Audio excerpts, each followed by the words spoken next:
बिस्मिल्लाहिर्रहमानिर्रहीम।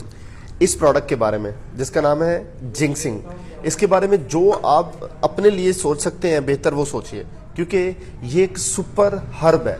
अब super herb होने की वजह से सुपर हर्ब मैं आपको समझा देता हूँ। ऐसी कुदरती ये रूट है, ऐसी कुदरती जड़ें हैं ये प्लांट की, जो कि जिस्म के अंदर हर तरह का फायदा पहुंचाने में मदद देती हैं। जैसे मैं आपको पहला फायदा बताऊं कि हमारे जिस्म के अंदर कुछ ऐसे केमिकल पैदा होते हैं जो हमारी बॉडी के लिए नुकसानदेह होता है, ये उनको खत्म करने में मदद देती है, जिसे हम एज एन एंटीऑक्सीडेंट कहते हैं। और एंटीऑक्सीडेंट का जब ये काम करती है तो मर्दों की हेल्थ, ये स्पर्म हेल्थ बेहतर होती है।